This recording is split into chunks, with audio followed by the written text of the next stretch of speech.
are here at the foothills of the Catalina Mountains, and it is the start of the Westward Look Show. And what we're doing, do you know what this big rock is behind you?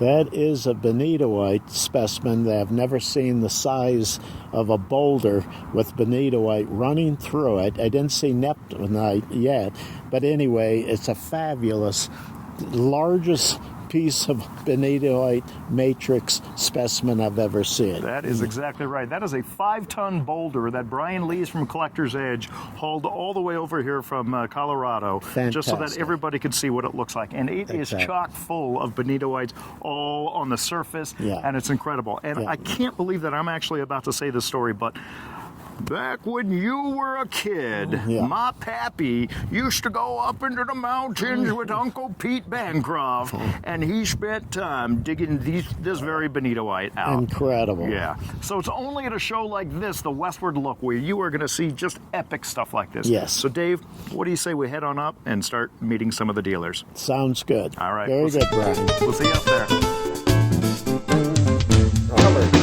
Dave, it's really good to see you. Thanks for coming back again this year. Yeah. Wonderful. You have wonderful things to show us. Thank you. We always appreciate doing a show with you. Oh, we're very happy to do so. Yeah. Got some exciting things to share with you today. Yeah, that's great. Good. So let's get started. Okay. One thing that's special in this case is that there was a new find of autanites. Yeah. And these autanites are from the Golconda pigmatite in Brazil. Okay. We don't know the exact locality in the pigmatite because it's a very large area.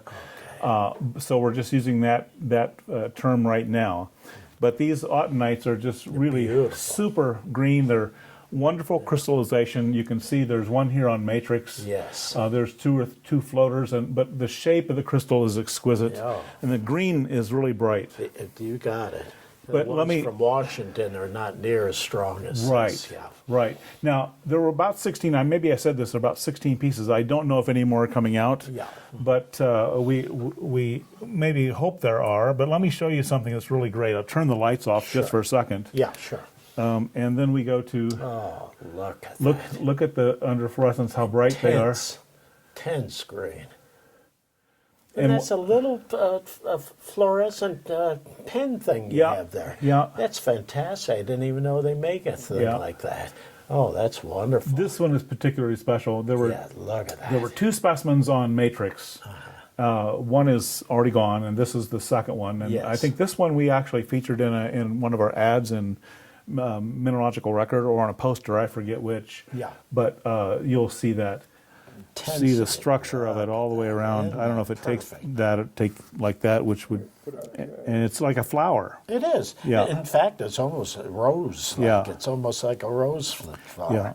Beautiful. Well, you know, most people in this country, the question is it legal to own uranium-based minerals? And it is. As long as they're not, in this country, you can own unprocessed uranium ore as long as it's not a significant amount. No. Well, last year we had about 16, and as you know, they were first being sold as veroviavite, and Federico wrote an article and identified them and determined that's not what they were. They are, right now, they're called ALKALI-RICH blue beryls.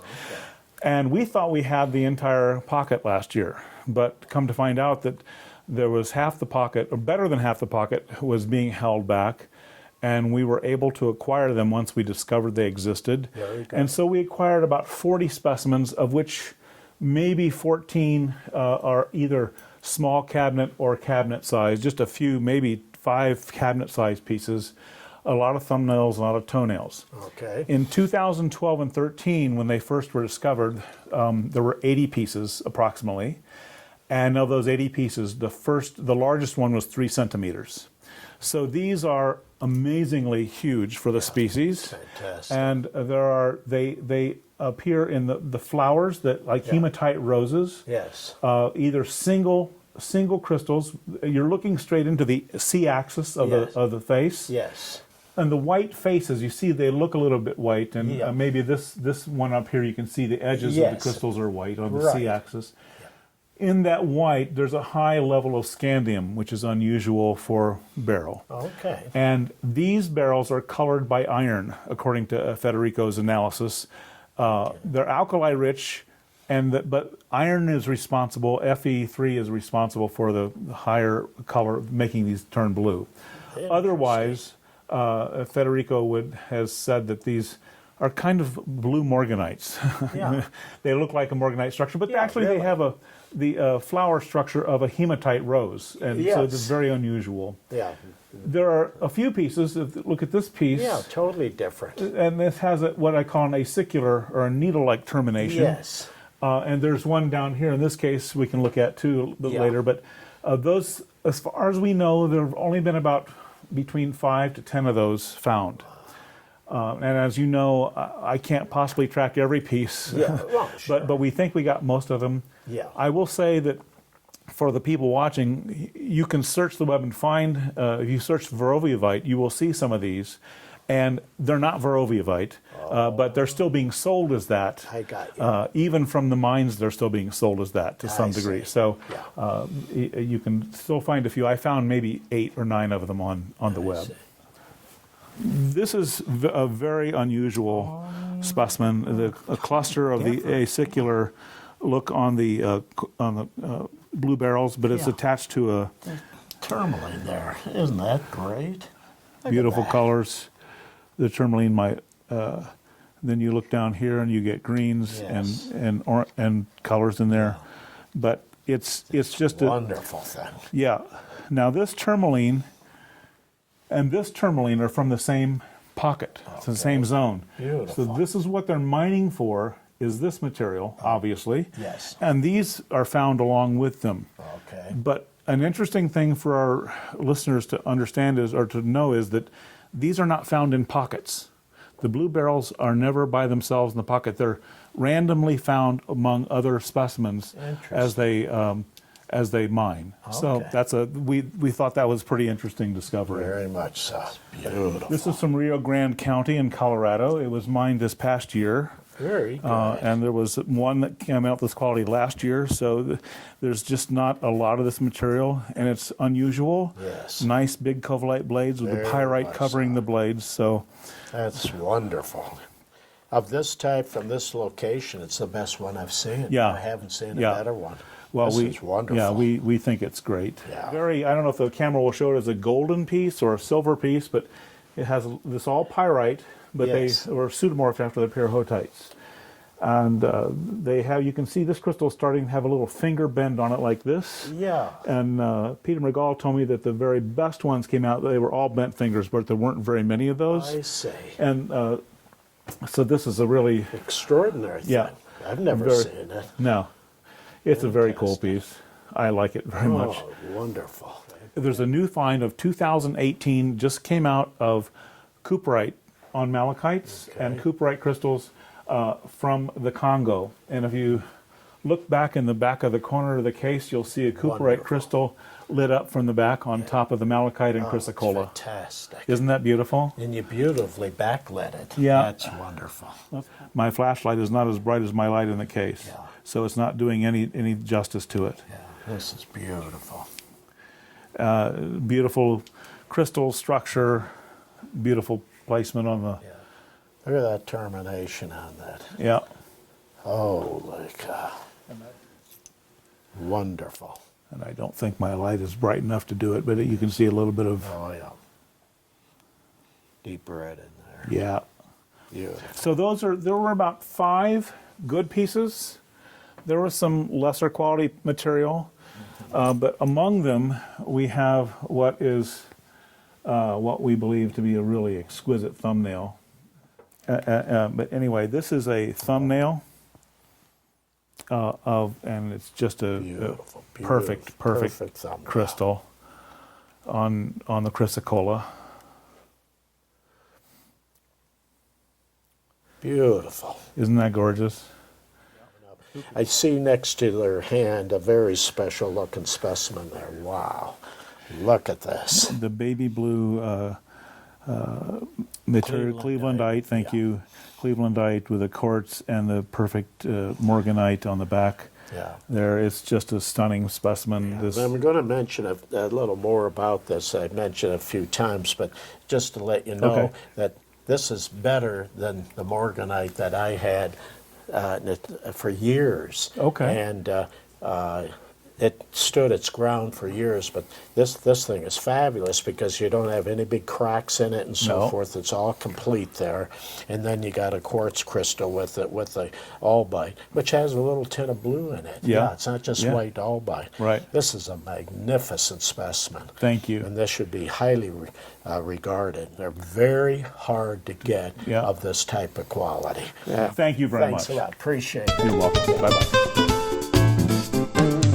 Hello, Dave. How are you? Fine. How are you doing? It's good to see you. Nice. You look younger and younger year after year. You I lost feel some like I'm weight, 100 no? years old. Yeah. It looks good, but But you lost a lot of weight, no? Yeah. You look like a young man this year. Thank you. So what I wanted to show you, we can start with this case. Beautiful. On this shelf, you have mainly some new minerals from the Congo in Africa. And again this year I've been lucky because I found some new minerals. We can start with these nice chrysocollars. They come from the Star of Congo mine. You know, Star of Congo mine is a very well-known mine for copper and cobalt in the Congo. Was produced for the last decades the best malachite chrysocollar ever found everywhere in the world. Wow. And this year we found these new chrysocollars who make some botryoidal balls, crystals separate on matrix. So I think it's really cool new stuff. Beautiful. Absolutely beautiful. Look at that one. That's fantastic. Wonderful. That's one thing I appreciate about the mineral hobby, when they hit new, totally different type of things. Yeah. So exciting. Yeah, this kind of chrysocollar, the last one I had it was maybe 10, 12 years ago. And it was mixed with malachite, but some single balls like that separate on matrix. It's the first time that I have. So I was happy to find this. This is catching my eye right there. Oh my God, that thing's fantastic. The COBALTOAN calcite. Bring that out. Yeah. Have a look. I can't remember seeing a better one. This is killer. To speak about this calcite, we must say that it comes from MASHAMBA West, the very famous mine in the Congo, was the main mine producing for maybe 40 years. But since the end of the 90s, we didn't see any good pieces coming from MASHAMBA and from the Kulwe. Mainly because the Congolese company stopped producing there. And I was lucky because this year I got this calcite and I got also some new CUPRITE that I will show you. Very good. It comes from a local digging, from local prospector who found a few geodes about 1 year ago. And I have been financing and waiting for more pieces to come, but unfortunately I got only very few COBALTOAN calcite and CUPRITE, and for the last 6 months they didn't find anything else. But yes, that one is killer. Yeah, it has a really strong color, and the size of the crystal is one of the biggest we have ever found in calcite, in COBALTOAN calcite. That's wonderful. Yeah, it's really a good piece. You see the CUPRITE, they are on chrysocollar, some are on malachite as well. Yes. And this one is one of the best I have had from the old claim. It is. That's beautiful. Let me see. You see the red coming? Oh yes.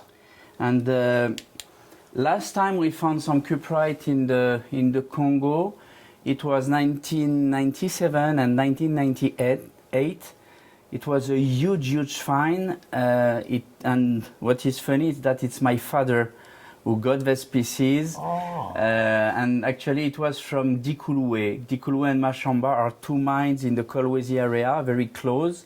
And it's the last time we saw some CUPRITE from the Congo, 1998. That long ago. And talking about Africa. Yeah, look at that. Yeah. You know what it is? Well, you have the sign here. I can hardly see my eyes. Yes. So it's new Yermerivite from Namibia. Fantastic. Yermerivite were found in Namibia, I think it was early 70s. Yeah, I remember when they hit that pocket. Yes, it was the 72-mile deposit, I think. And do you remember the piece in the Steve Schmale collection, Deep Blue on Matrix? Right. I think it was coming from that find. I see.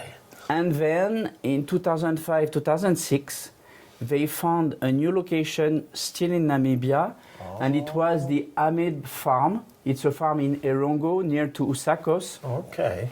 And since 2005, they found some sporadic pocket. Oh.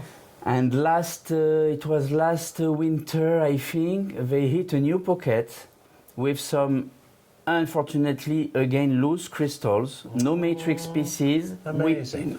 We found some orthoclase matrix with some broken crystal on them, but unfortunately we are not able to find the fitting crystal. Right. But I want to show you one crystal that I have here. It's a stunning one. Look at that. Oh, that's wonderful. It's water clear. It's we have never seen crystals in that quality. Yeah. We found some bigger ones, but with this transparency and so sharp, we never saw again. Yeah. I don't know if you can catch it on the video, but it's super sharp. Water clear to the tip, to lavender color to the base, but the crystal is so sharp. I've never seen a better one. No, It's the best one I've ever seen. Really, yeah. I've seen a couple large ones. Yes, but not with like this quality. Yeah, and never. the wonderful blue. Yeah. They held on to the blue so beautifully. Fantastic. Yeah. That is gorgeous. This Look at that. this piece comes from a very famous claim. It was in 1969, early 70s. They were building, they were working on a track center for a coal train. Okay.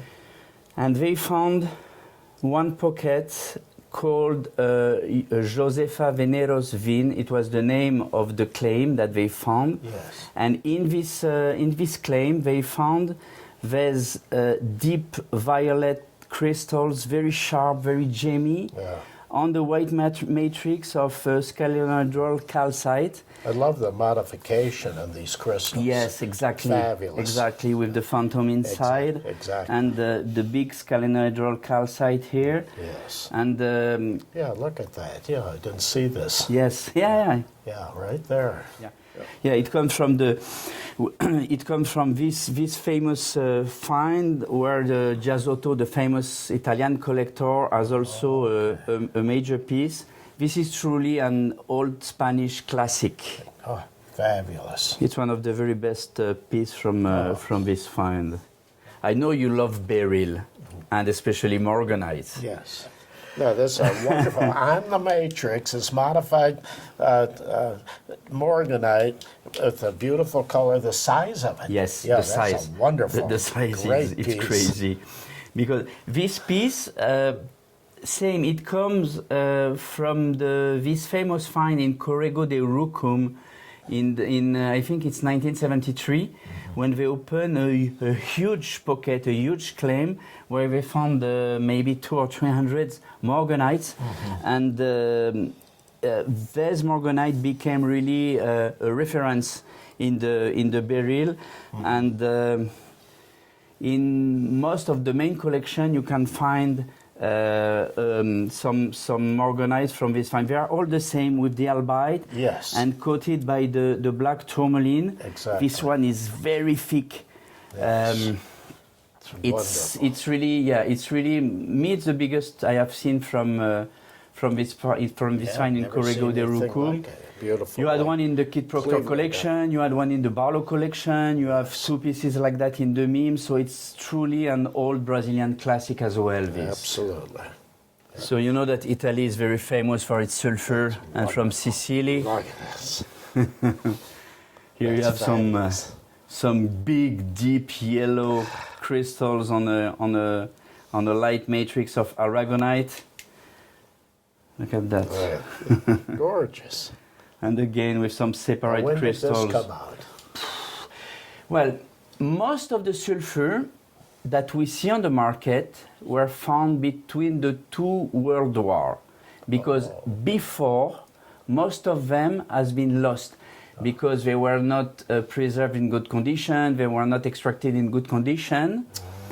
And the fact that we have seen so many pieces between the two World Wars, there is a funny story about that. It's because the US ambassador in Italy was a mineral collector. Oh. And he has bought a lot of sulfur in Italy. Wow.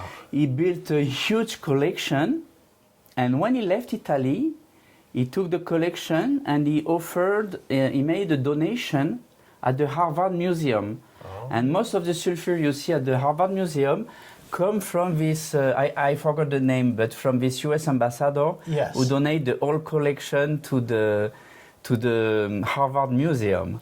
Fantastic. So most of the pieces we see today are were found between the two World Wars. Yes. And that one is a very good example of very good sulfur.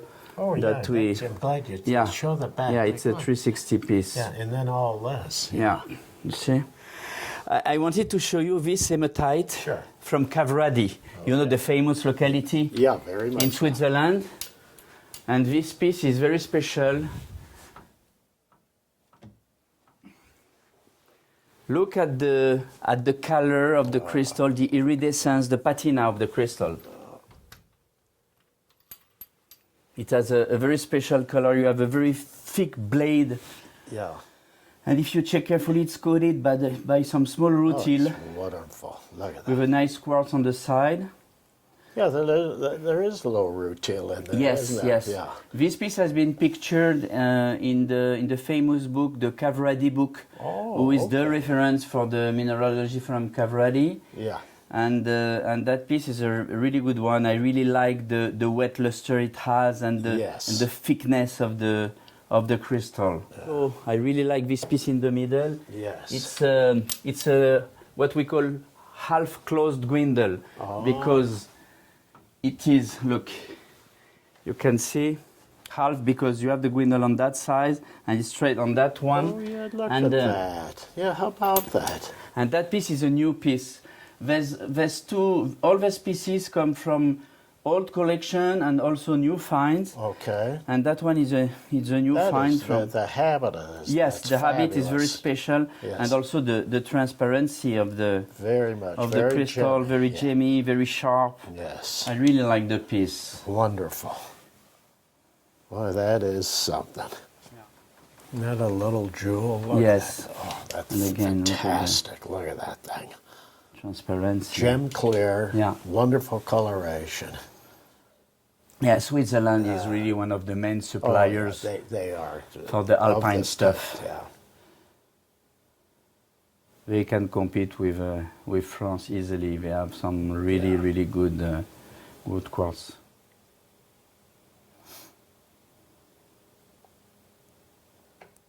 I don't know, Brian, if you remember in Sainte Marie, when I was the host for the show, I did an interview of Federico Pezzotta. Oh, okay. And he showed us a new find from Angiana Bonoina of lidicotite. Yes. And again, this one is a find from 2018. I think it's second half of 2018 from Federico Pezzotta.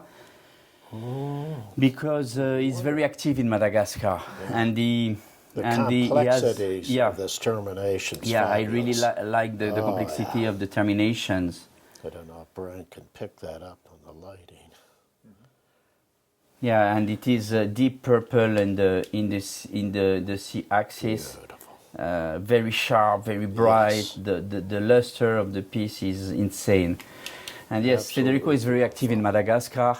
And he found a lot of tourmaline, but for the last 2 years he was really lucky because he hit several pockets of major pieces. Very good. This looks wonderful. What are the inclusions? In this quartz, yes. Yeah, it's wonderful. It's really interesting. Actually, guess what it is inside? It's not rutile? Yes, sir. It is rutile? Yes, look, when I light, Wonderful. you can see the red coming from the tips or outside. It's beautiful. Now, did they have more crystals, and or is it just this one that you got the rutails in? What do you think? Well, I had maybe 5 pieces with rutile inclusions. Yes. But the inclusions look really amazing. It's a find from last year in Minas Gerais in Brazil. Okay. With these really cool inclusions inside. Wonderful. I'm used to find some malachite stalactites in the Congo, but that one especially has an elegance with all these stalactites like that. You can find stalactite, but in that quality, with this just absolutely phenomenal. We call it light green. We call it lemon green color in the Congo. When they're happy, they tell us, "Oh, we found the malachite. You know, the light lemon green ones." I don't know why they say that, but they were drinking. maybe it's after the beer. But look at that. It's wonderful. Yeah, it's really a piece of jewel, this one. From the same locality as the sulfur we have seen in the other case, it comes also from COBALT-RICH mine in Sicily. Okay. Here you have a different one, because that one is on the black aragonite matrix. Yes. The blacks come from it's a bituminous matrix, you know, from the petroleum. You say petroleum inclusions. Yes. Because, as you know, the sulfur comes from the volcano gases mixed with cinnabar and other ingredients. Right. And the petroleum just coating the aragonite, and you have also some inclusions inside the sulfur. Yes. Yeah. And you have some isolated crystals, double terminated. Oh, wonderful. I like the contrast. Crystal with the black. habit is beautiful. Yeah, look at that one. Yeah, look at that. Okay, Dave. Wonderful. Thank you. Keep up the good work. Thank you. Just Thank you. wrap I'm these trying. up and I'll pick them up this afternoon. No problem. It will be all packed and with the labels and everything. David, how are you doing? I'm Another really year. well. I can't believe it, how fast the years go by. But this room, I can't believe this when I walked in the door.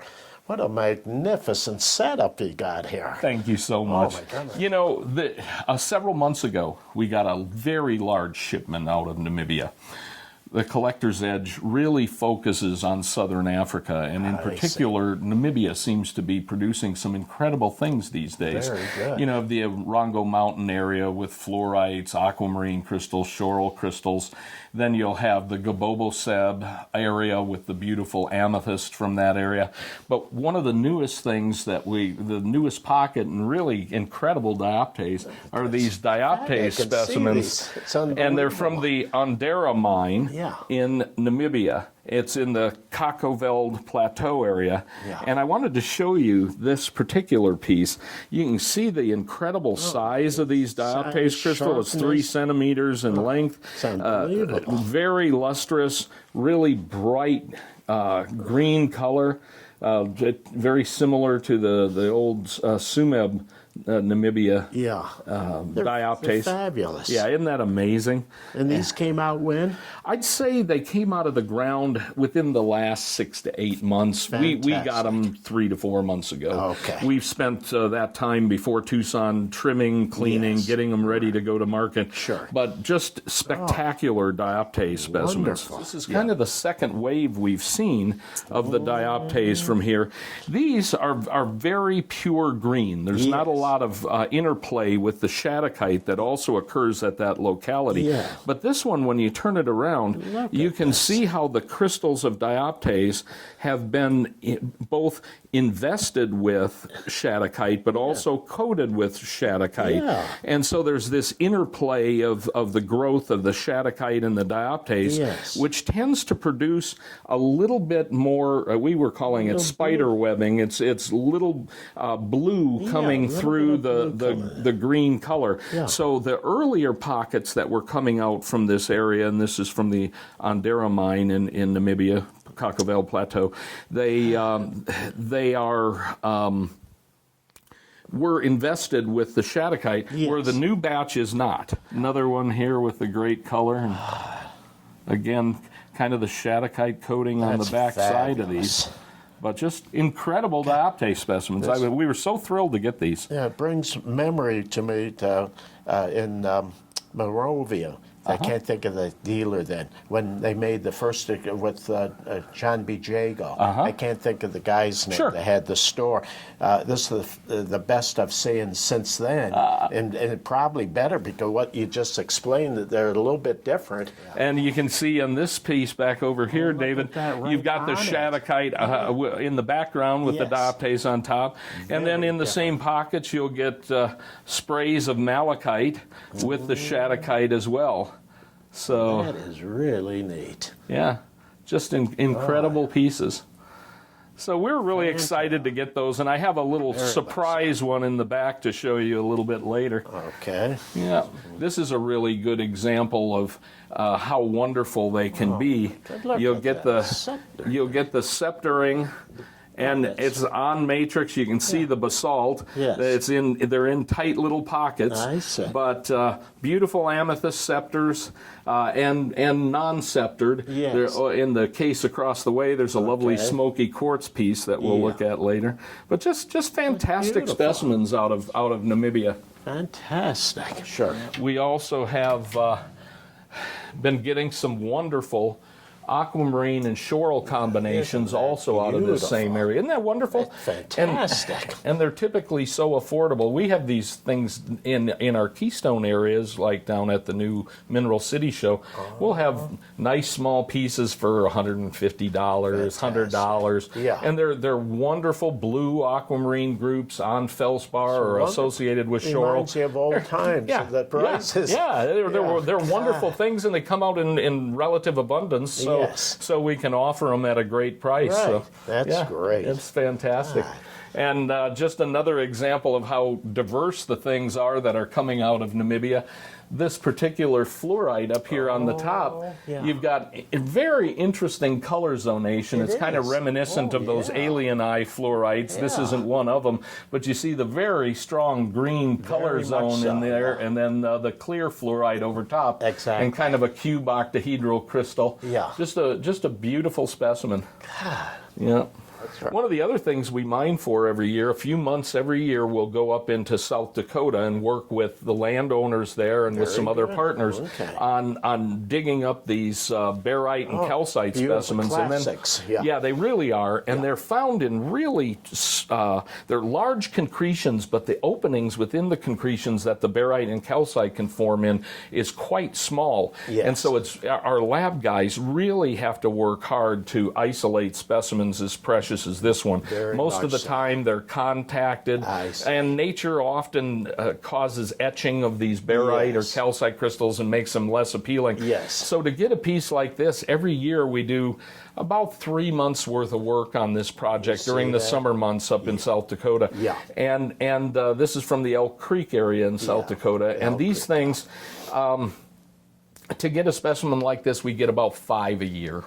And so they're really sought after by collectors because they're not very common. You know, we only can produce a limited number each year, and a piece with this much gemminess, the amber color, and the bright faces all the way around. Fabulous. Yeah, it's a great piece, and I'll show you another spectacular piece of that in the back. God, unbelievable. I don't know. This, to me, is one of the coolest Spinel Law fluorites that I've ever handled. I've never seen anything like it, period. I've been at this thing for a million years, it seems like. Well, I think it's so cool because of the very interesting color zonation as well. And most of the color is very near surface. There's a little bit of blue in the background, kind of body color to the fluorite. But then these wonderful color zones. That's right. It brings out the habit. On the Spinel. It sure does, doesn't it? It brings out the habit of the really crystal. beautiful. That gold there is really striking. Isn't that something? That's unbelievable. That's out of the Mockingbird mine in California. Just incredible piece. And the Medina Aqua is not half bad either, huh? Fabulous. Of that size is the best one I've ever seen. And I've seen, a number of them. You don't see a lot, but that thing is large and perfect. Yeah, it really is. Major thing. It's a lovely piece. This is fantastic. It's well crystallized on both sides. That's the thing. It's so crystallized, and it's a bulky. You don't see that. If you see the crystallization large, it's kind of a string. But to see a big hunk that size with these big crystals on, I've never seen anything quite like it. It's a heavy one, too. Yeah, it's about 60 pounds, I would guess, because it was everything I could do to get it in the stand the other day. Absolutely. No, that's a magnificent thing. Thank you, David. Oh, that is just beautiful. It just goes on and on and on. And that one, the light is reflecting off the malachite crystals that were underneath, so it really has a bright blue. This one's also from Real PS. It's out of the jewel pocket, and you can get the blue when you get it up under the light. You can really see the blue transmitted through those. Cobalt blue. Yeah. Gorgeous. I don't know if you can see that on camera or not. Camera, it might be difficult. But that thing is... But just beautiful specimen from the Mill Pius mine. Fantastic. This also was an ex-Steve Neely piece. Oh, okay. You guys want to come back and see a few rocks back here? I was mentioning earlier our work out at Elk Creek. Look at that. This is the best piece out of this year's production. Unbelievable. And the contrast between the incredible calcite, this lovely yellow calcite, and the beautiful amber-colored barite crystals. Both of them have a little more intensity of the color. Yes. Intensity here. Yeah. A little richer color there, like compared to this. Right. Yeah. This also was from this year's production, so you can see that each pocket, each concretion has different color, both in the calcite and in the barite. Yes. This is still quite a lovely specimen, but it's completely undamaged, super luster, nice gemminess. But you put the two together, and your eye's going to go to this really deep amber color. But great specimens we're finding up there. Great. Look at that. Beautiful bordenite. That's beautiful. Isn't that something? That's from Bolivia. And it's part of a small group we've acquired this year. And look, lovely crystallization on these pieces. They're giving Old England a run for their money, aren't they? Isn't that nice? God, fantastic. Yeah. I as soon as I saw these, I said, "Oh, we got to own those because these are really these are really special." This one's pretty special. We were talking earlier about the Andaramine dioptase, and this one is the best one I've ever seen from there. Look at the specimen. It's got a little bit of the sandy matrix down here. Sets it off. Fabulous. Look at that. Isn't that amazing? Oh, unbelievable. The size of the crystals, over an inch in many cases, brilliant. Translucency to them, I see. Yep. Just really, and to set it off that nice soft brownish combination there. Isn't that wonderful? Oh, it's fantastic. Yeah, I'm really proud of this piece, and the new owner said that he was happy to have it shown. Good. So. Tell him when he picks it. Oh, I made a mistake. I sold it to Dave Wilber. I forgot you bought it. That's fantastic. Thank you so much, David. Congratulations. I really appreciate you stopping in. No, thank you. All right, so I'm here with Dave and Kathy Weissman, and we're here at the Westward Look Show, and we're in the room of Collector's Edge, and we've got a special sneak peek of a stunning little piece that's going to be on exhibit at the main TGMS show. So if you want to take a look at this for yourself, come on down to the TGMS show. Richard Jackson from Collector's Edge, thank you for giving this sneak peek. But take a look at that. That, my friends, is a Montana Sapphire, which is absolutely incredible in terms of size and gemminess. And nobody would think of that as a Montana Sapphire. Correct. They would not look at that and go, oh, that's a Montana, right? They would never say that. Not a chance. Not a chance. That could be a game at the main show. Guess where this is from, and you can win it. Well, we're gonna have a big sign, so it's not gonna be too. That is so. Well, that is misspell Montana. Oh, there you go. Look at the size of that and the gemminess of that. the color, Incredible. the clarity, and the crystal. I mean, it's a crystal. Which again, you do see a lot of hexagonal outlines, I guess, in the small ones, but this one's pretty spectacular. Now, if anybody cuts that, I believe they are allowed to be shot. Yeah, we'd all shoot them for sure. God, look And at that's that. so amazing. Now, Richard, again, the carat weight on this? It's 64.138 carats. 64.138 carats. And typical Montana sapphire size, like largest rough that we would have seen before this would have been how? Gosh, from this locality, we've seen like 20 to 30 carats. 20 to It's 30. the biggest, yeah. Jeez, look at that.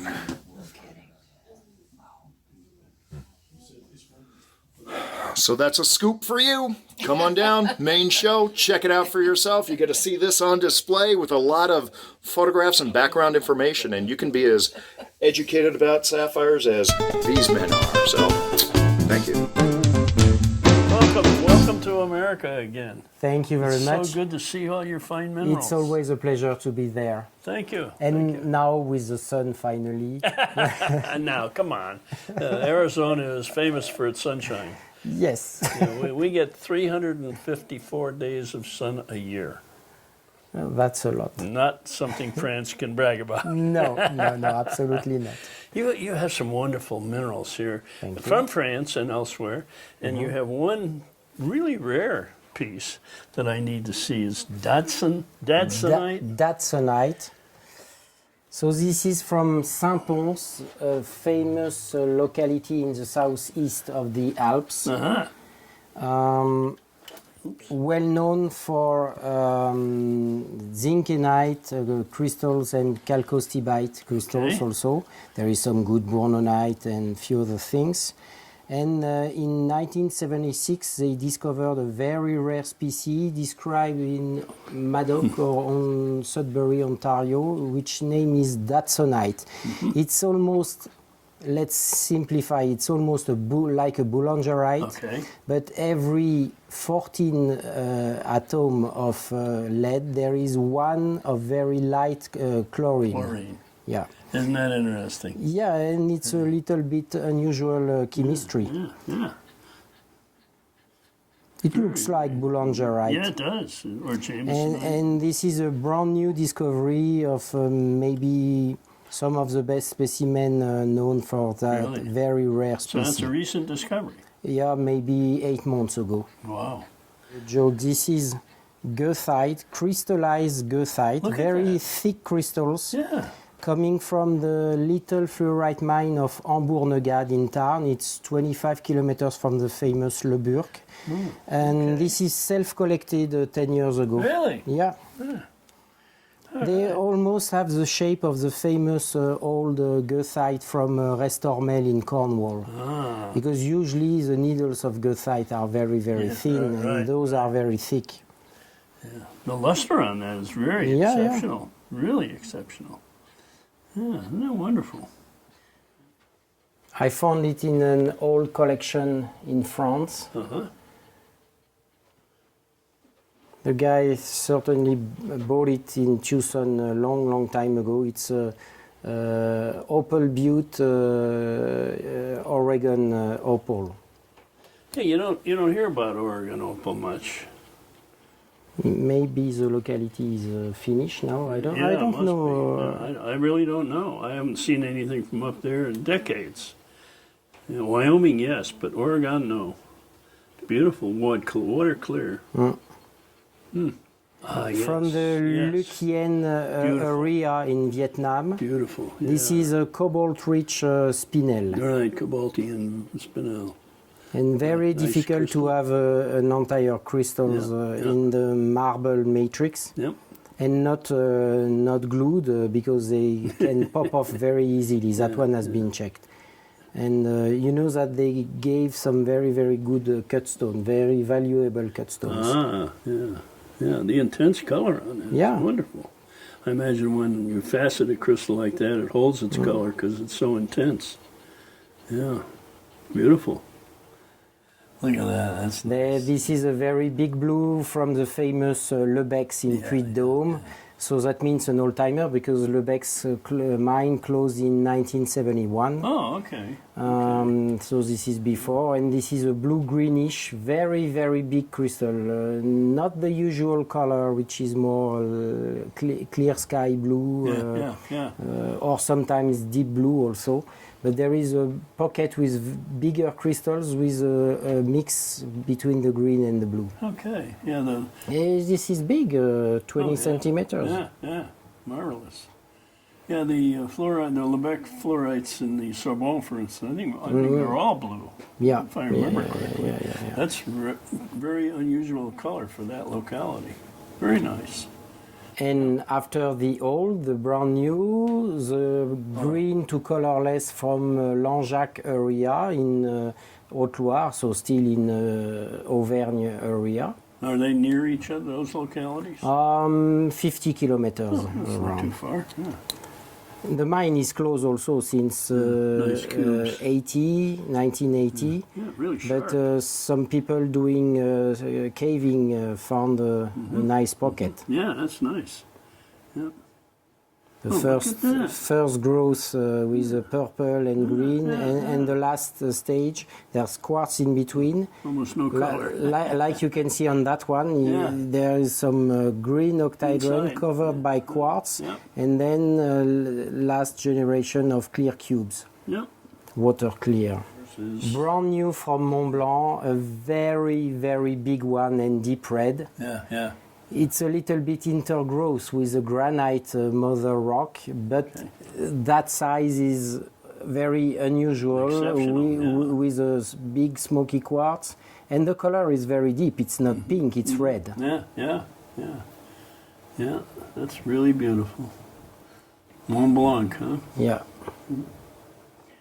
It's exceptional. Only maybe 10 of that size are known. And that's a recent find? Yeah, last year. Last year. Wow. Is one of the things that's happening there with the glaciers melting back, does that expose pockets That helps haven't been found? sometimes, and this is worse on some other point because the famous pink pocket from the Green Peak, this is from the same area from that pocket, was discovered because of the melting 10 years ago, and now it's not able. We are not able to reach anymore the pocket because the melting creates some big collapse of the cliffs above, and now there's maybe 100 cubic meters in front of the entrance of the pocket. So. No more. I wouldn't want to be no collecting there when it happened. and you know, this is a high-level mountain. This is at least 3,500 meters climbing. Over 10,000 feet. Yeah. Wow. Now, right behind it is a big barite. Yeah, we have many localities for barite around the Clermont-Ferrand area in Puy-de-Dôme, related to a very big fault between the old basement and the sedimentary basin, and along that fault there is maybe 24 of different places for barite, and each of them have different shape. And the most famous since the 19th century is Côte d'Abo in Haute-Loire, Puy-de-Dôme. Oh, look at that. That is so And jammy. in 1973, some people bought the property and dug time to time for themselves, and I just bought their collection. That is really gemmy. Wonderful. Yeah. What a piece. Oh, look at that. Yeah, and that's Puy-de-Dôme. Very famous. There Very is famous name. some interesting scepters, Look at that. like ears. That is unusual. Yeah. Unfortunately, most of them are almost attached on the weatherized granite matrix, but there is a very thin layer of clay, and each time when you put in the water to clean them, everything pop off. So there is almost none on matrix. And even two crystals together, non-reglued, are very, very unusual. There was one other fluorite or barite rather, that you pointed to. Yeah. Over there. Another scepter. Yeah. Nice. Yeah, You can see on the front face from the side some extra growth. Oh yeah. Interesting. Oh, yes. From a famous French locality, Valzergues, in southeast of Massif Central, in Aveyron department. Mm-hmm. And not the mine, but a secondary vein called the yellow vein was only mined for crystals. I see. More or less. Yeah. This is zone. Yeah, and this is coming from the yellow vein. So you have the single yellow and the yellow with, let's find a light, yellow with the Oh, look at that. Yeah. Dark blue, blue zoning out on the outside. Lovely. Yeah. You get it? Yeah. You showed me a little gypsum specimen from Oh, yeah. France. Look at that little jewel. You know, I like gypsum because I've been in so many gypsum mines down in Mexico, but those little gems are beautiful. Water clear, lustrous. And if you put them under water, the luster, half of the luster disappear in 10 seconds. Really? Yeah, really. It's very, very visible. And that one was self-collected in September by my wife, Caroline. Oh, isn't that nice? Really cute, yeah. Yeah, France is not known for its gypsum, but that's a nice little one. Well, that's great. Thank you so much for showing me all these. You're welcome. Really appreciate it. Thank you very much. Yeah, welcome to America again. Thank you. Great to see you, Bob. How are you doing? Just fine. You've been doing some serious digging, haven't you? We, at two of our spots, had the best year we've ever had. Really?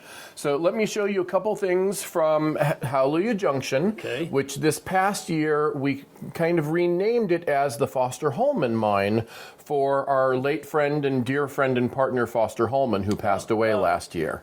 Okay. So I'll show you a couple of things here. Yeah, Hallelujah is famous for its scepters. Right, a nice long scepter. This was dug by Joe George, who's one of the great collectors in the West. Yeah. And it's doubly terminated. Look at that. I'll be darned. Yeah. And it was from what's called the Wizard's Wand Pocket.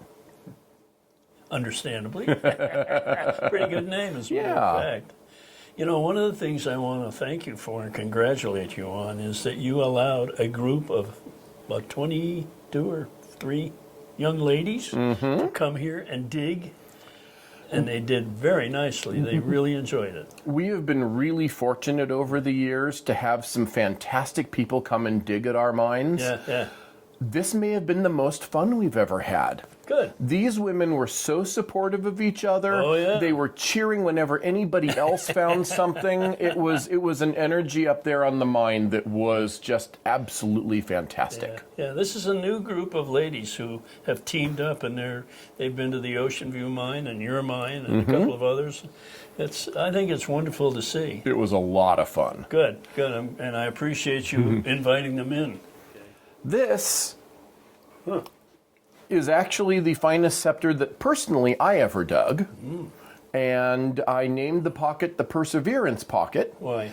Because about 3 people had already dug in that spot before and hadn't found anything. And I kept following this little zone, playing around with that chopstick, and it finally, after about an hour and a half, opened up into this wonderful chamber, and this came out of the hole. Well, when something like this occurs, is it by itself, or are there other crystals in the pocket? Or this particular one tried to fool me. It was high up in the pocket, about like this, and I was going after a large bulb, something a little smaller than what you see down here. Okay. And all I saw was this. And first I figured it was just a point. And when it came time to move it, it had a little resistance, so I stopped. Got the chopsticks out, very carefully worked around, and was able to, keep the tip perfect. Well, when you say chopsticks, what are they? We use high-density bamboo chopsticks rather than screwdrivers or any metal tools when we're in a pocket. Interesting. Because, as you well know, any little chip or ding makes a specimen far less valuable and beautiful. Yeah, smart. Yeah, very smart. So this is, wow. matrix scepters are uncommon to begin with, and matrix scepters with a large bulbous head like this are also even more uncommon. Oh, that's a bruiser. Yes, this was found by our member David Schmidt, who also owns an aquamarine mine called the California Blue. And over the years, he's also turned out to be one of our great diggers. All right. Boy, that is a honey. It is. Very, I love that very thing. showy. Mm-hmm. Great color. Yeah. Nice piece. Very It's nice. gorgeous. Yeah. Here, we have the finest colored amethysts we've probably found in maybe 5 or 10 years at Jackson's Crossroads, Georgia. Yeah, that's an amazing deposit. Just the fact that it was discovered and what it's producing is some of the best ever in America. Yeah, they were just basically pulling stumps out with D9 dozers and found amethyst. Yay for them. Hooray for the amethyst. Let me show you a couple from a pocket that was also one I was fortunate enough to dig. We named it the Welcome Back pocket. Here, I'll come on this side for you. And this, as we've gotten deeper, the luster gets better and better. And it shows a little bit of matrix. Yeah. And after a year and a half away, this was the first pocket I got to dig in. And so it was like the mine giving me a big old welcome back. What a find. Yeah, that would excite any digger. Oh my gosh, it was such an incredible moment. Yeah. This was the top of the pocket of the welcome back pocket. Oh, isn't that nice? Yes. And we extracted this as a team. Everybody on board was involved with extracting this piece. Now, these occur in hard rock? These occur in, basically it's like a granitic material that's somewhat degenerated. Okay. And this pocket had a lot of really degenerated rock, but one hard shell area which was fortunate enough to hold this lovely specimen. Yeah. Beautiful. Beautiful. And at this moment, since the timing is perfect, I am going to introduce you to my partner at Jackson's Crossroads. This is Rachael Ledford. Hi, Rachael. Hey, Bob. It's nice to meet you. Nice to meet you. The Ledford. Now, that's a familiar name to me. I'm Terry Ledford's daughter-in-law. All right. Good for you. Yeah. And you have been involved in this? I have. I'm there as much as I can be, for sure. You get stuck in the mud there, too? Oh, yeah. That's the fun, though. It wouldn't be fun without the mud. Oh, sure. And the blood. And the blood, too. One of my favorite Must pictures. be muddy and bloody. There's a picture that they took of Rachael and I both holding our hands up after a particularly fun but sharp pocket, and we're both covered in blood and smiles everywhere. Well, Yep. anytime you get the crystals, it's worth it. It is worth it. It is. You've got a collection over here you want to talk I about. do. This is Terry Ledford's wrist collection. Wrist collection. It's located in Hidden Knight, North Carolina. Okay. It's now also known as the North American Emerald Mine. The name wrist is very, very well known for North Carolina emeralds. The Smithsonian has a wrist emerald. There's many emeralds in the Smithsonian, and there's some in the Raleigh Museum as well that Dad has sold and found. This was a very good location for many different minerals, as you can see. Yeah. It was it's 160 pieces is what the collection consists of many different things. All of his weirdos, or the best of the best, or whatever he decided to put in it. Really nice things, though. His favorite would be this dragon. I love that. It's the amethyst dragon. Yeah. It's got pyrite in it. And that's from Hidden Knight. It is. You don't Not see very things much. like that. Not very much amethyst comes from Hidden Knight, but that's when a it rare does, one. it's beautiful. It's That's very a rare different. one. Yeah. Let me see. Wow. There was another specimen I saw over in the corner there that just... Yeah, that's the really corncob unusual. pipe. That is calcite, Calcite, right. with pyrite in the bowl, and then you have siderite and mica that makes the shaft of it. Wonderful. It's a beautiful, one of my favorite piece. pieces. Yeah. You just don't get stuff like that everywhere. Of course, that area, Hidden Knight, is famous for Many emerald. different, yeah. And you've got some great cut stones here from there. It's the largest cut facet, or largest stone that had been found and cut. And then this ring was come out of a crystal that he had sold a friend, and they cut a stone out of it. It's one of the best, I think, emeralds that's that's ever. over 3 carats. It is. It's 3.75 carats, and this one's 13. Wow. Gorgeous color. Very It intense. is. It's very, very beautiful. Yeah. This was one of Dad's very favorites. Oh, look at that. It kind of speaks for itself. Yeah. Isn't that wonderful? Wonderful. Yeah. It's a different kind of scepter. It is. It's really superb. This one's very clear quartz, but you can see the mica blades entering the quartz, and the mica is chromium green. You can't really see it from here, but then you got the blades to the side. I'll be darned. I love that piece. Yeah. Thank you, Rachel. Really enjoyed talking to you, and good luck with your digging. Thank you so much. Since you mentioned it a moment ago,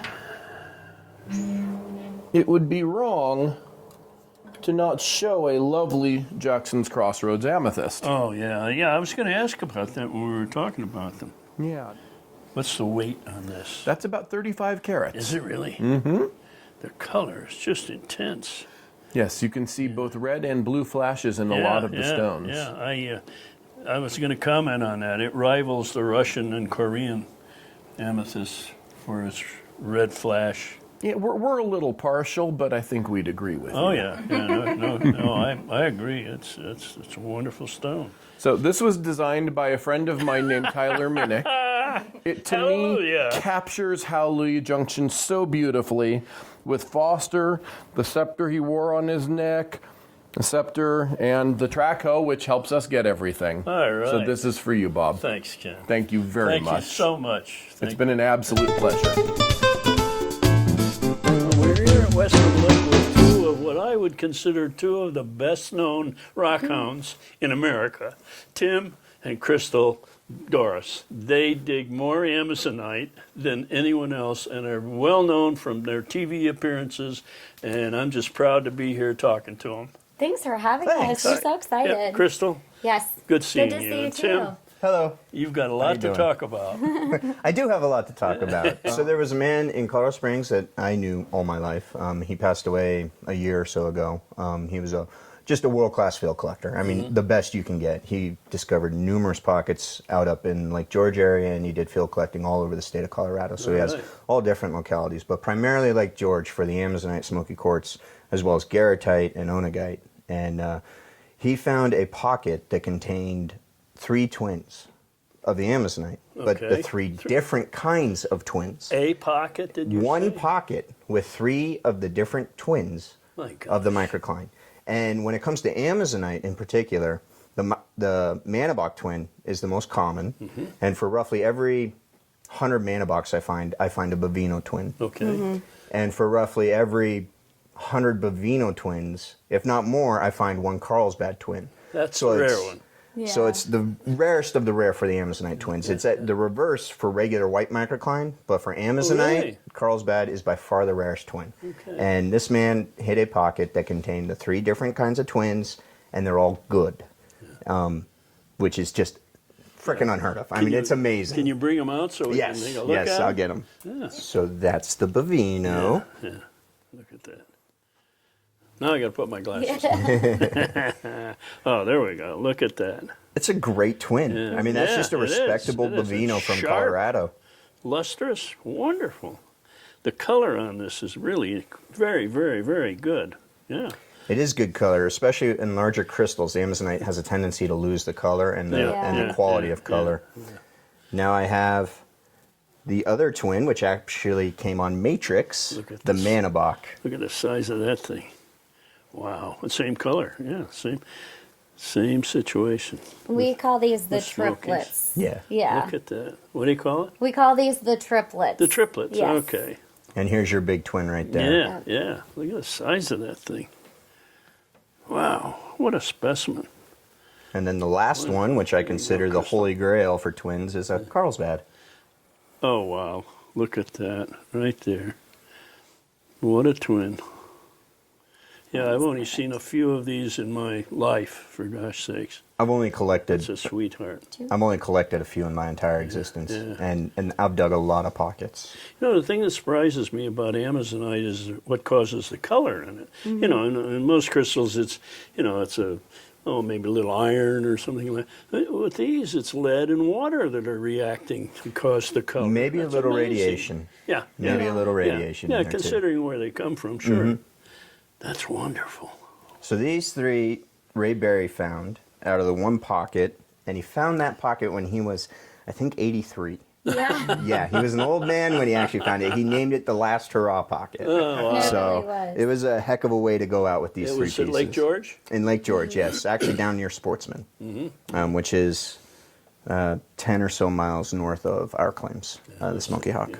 So get out. He also discovered the finest onagite, which is quartz included, or garrotite included in quartz. Okay. And it forms... Oh, look at that. Isn't that amazing? Be very careful with the Yeah, grab garrotite. the It's bottom very of it. delicate. I'd grab the bottom of it. Look at that.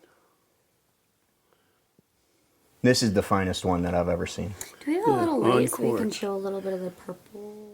These aren't Beautiful. amethyst. They don't have any of it in it? Not these. These are just the pure onagite. Okay. Because Isn't that usually sweet? they do. You're displaying it. That's beautiful. We're going to switch out. Perfect. I mean, it's just... That onagite is formed off of a stem of a little quartz. So it's capping a quartz crystal. Yeah, yeah. You can And just see the every quartz face, every termination is complete on that thing. I mean, these... Now, For Colorado, these are incredible. Onagite is not a recognized name except by... It's a colloquial term, Yeah, you know. yeah. Yeah, it's just namely a field name. When you say it, people immediately reference it to be, you know, the garrotite. In local use, quartz. it's probably very popular. Our newest production for this year at Tucson Show is a small pocket of just incredibly deep colored Amazonite, but very special because they have a very thick white cap, which is going to be an albite on top of the Amazonite. And it's just this bone white porcelain. And these are probably the finest white caps ever to be found out of Lake George. I've certainly seen some good ones, so this better be good. I hope so. They're very, very vivid in color. Oh my goodness. And you Look can see at that. how nicely Look at that. they display. And the white is so vivid it's really too. intense. The Incredibly thickness intense. of the white cap. Mm-hmm. I mean, that's almost, you know, centimeter thick, half a centimeter. What happens in a pocket for something like this to grow, and then all of a sudden you get a different species? We've done some research. Feldspar. We've done some research, and we think that the white cap formation is regular microcline that ran out of juice to turn it green. Okay. Although other white caps are actually albite or orthoclase. So it's dependent on the pocket. You know, it's either microcline, which I believe this is regular microcline, that ran out of juice as the crystals grew. Isn't that interesting? But I've found other ones that are actually orthoclase. Yeah, that's really nice. Really fine. Okay. So here's another one from that look at similar that. pocket. Yeah, look at that. And we have 4 pieces from this pocket with us. And most Amazonite pockets do not produce very many pieces. So if you get a handful of pieces of any quality, you're very lucky. Wow. Yeah, I love them with the contrast of the quartz. Yeah. This is definitely the best white cap pocket we've ever look hit. At that. That is really nice. I mean, look at the color. Yeah, and the grouping. Yeah. Just wonderful. And that has onagite on it as well. It does have a little onagite right there and there. Yeah, look at that. Yeah.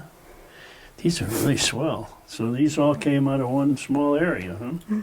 These are about 80 feet down and pretty solid rock. That was that pocket I found. And this is the last one from that pocket. I love this one's my father's favorite because it I has like it too. 1, 2, 3. And you can see the real depth of the white caps and, of course, the white striping, too. Yeah. God, those are nice. Yeah. Well, you people are to be commended. I'm telling you. No one that I know of or I've ever heard of has produced the way you people have produced out of that area. Well, thanks. Really. We have a pretty awesome mentor. I mean, Dad's been teaching us for a long time, and of course, Tim is incredibly gifted at it. Yeah. He's an expert. He's lucky to have a couple of kids who followed in his footsteps. Yeah. I'm the same way, and so many people don't. Yeah. So I have a flat of crystals that I've cleaned up for a man and named Jeff Morrison. He operates the Havey Quarry up in Maine. Ah, okay. And I think you might have met him before, but these specimens are his new production. These are tourmaline from the Havey Quarry in Maine. Look at that. Yeah. Now, I have never seen, These are really water clear tourmaline. You can read through that.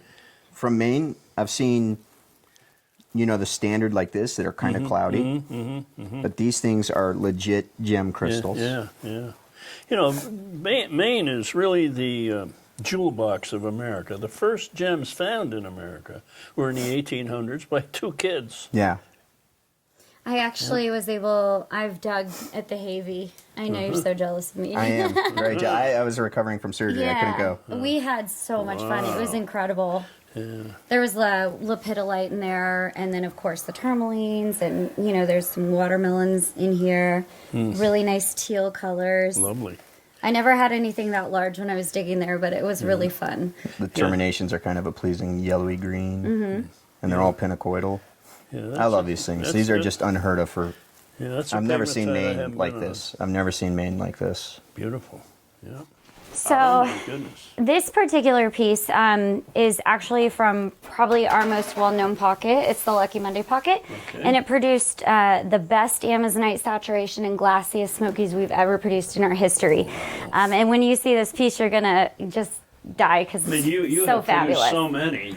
This one's just whew. This pocket was found in 2011, and it's one that I've decided to bring out and show the world. Oh my goodness. Oh my. Isn't that incredible? What a specimen. Just amazing. The aesthetics on it. The color, yeah, the balance. I call it the V because you have the V. Yeah. No, I love this with, you know, picket posts almost. Yeah. With the Amazonite. It's wonderful, wonderful. Lustrous Amazonite and the best luster on the quartz you can get from Lake George. What year was that? This was found in 2011. 2011. Yeah. This is one of the last holdout pieces that I've had from the pocket. What was your feeling like when you pulled that? Wonderful. This one was mainly intact. It wasn't in 50 pieces. I was pretty happy. Yeah. Oh, yeah. wow. This whole section was together. Wow. So it was. I knew it was a special piece. Yeah. Oh, that's just marvelous. Yeah. Tim, thanks so much for the work you do and for what you're doing here. Thank really you. appreciate it. And Crystal, thank you too. Yeah, of course. Keep digging. Yes. We'll try.